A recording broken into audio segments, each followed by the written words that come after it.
Hey Michael, glad you found a nice spot. Just wanted to check in and see how you're settling in. I'd be doing better if I had a drop of whiskey. I've been there. Is there anything you need? I already told you.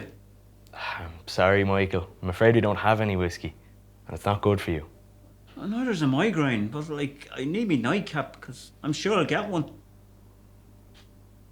Hi, Michael. Is something wrong? I need my nightcap.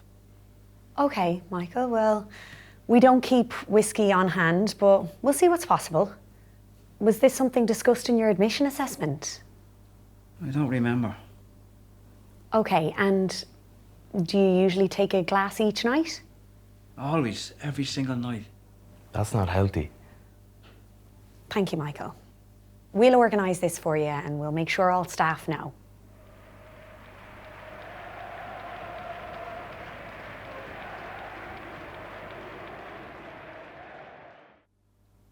Thanks for coming in. We might discuss Michael's request to have his nightly whiskey. I noticed in the care plan it wasn't written up following the admission assessment. I don't think Michael should be drinking. It puts strain on the body and it could cause complications with his medications. I know it might seem like we're keeping Michael healthy by not giving him alcohol every night, but it is a restrictive practice to deny him this request. Even though it could be harmful. Well, if we look at Michael's medical history and current medication in his chart, I cannot see any contraindications if he should have a nightly drink, nor can I see any justification to write this up as a necessary restrictive practice. On that point, let's take a look at the less restrictive practice tool and see what it said. Well, if we look at the domains under the tool, there is a section dealing with food and drink. Domain 2 asks the question, is the person as free as anyone else to eat and drink as they wish? There are some really interesting examples here, but I don't think we're justified in denying Michael a drink, even though we have a concern about Michael's health.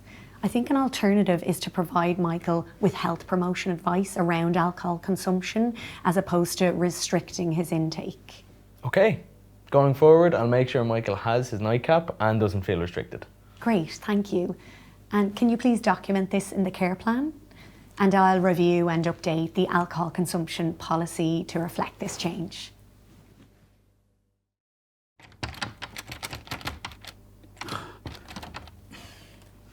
Michael, what's wrong? I want to go outside. Oh, I'm sorry Michael, this door is locked. You can't go outside here.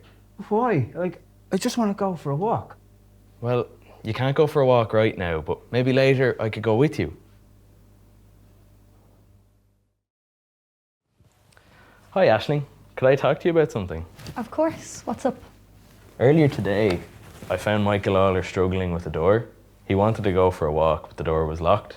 I told him that the door was always locked and he can't go out there. He asked me why and I realised I was not sure. Okay.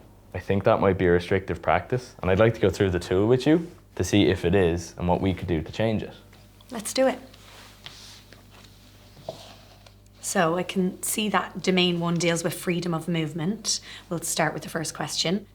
Why is the door locked? I'm not sure.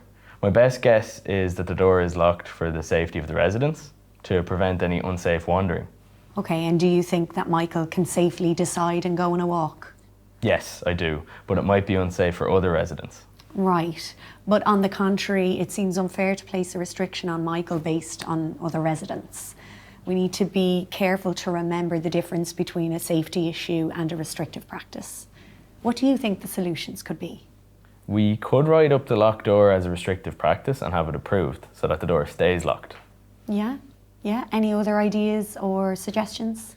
Well, we could find a way of safely providing access. Maybe we could speak to Michael and see if he would be comfortable approaching a member of staff to request the door be unlocked when he wants to go for a walk. Yeah, and we could create a system where the door be unlocked as much as possible to minimise restrictions and locked during certain times or under specific circumstances to keep everybody safe. That way we're being as least restrictive as possible. Yeah, I like that idea. Great, let's make it happen.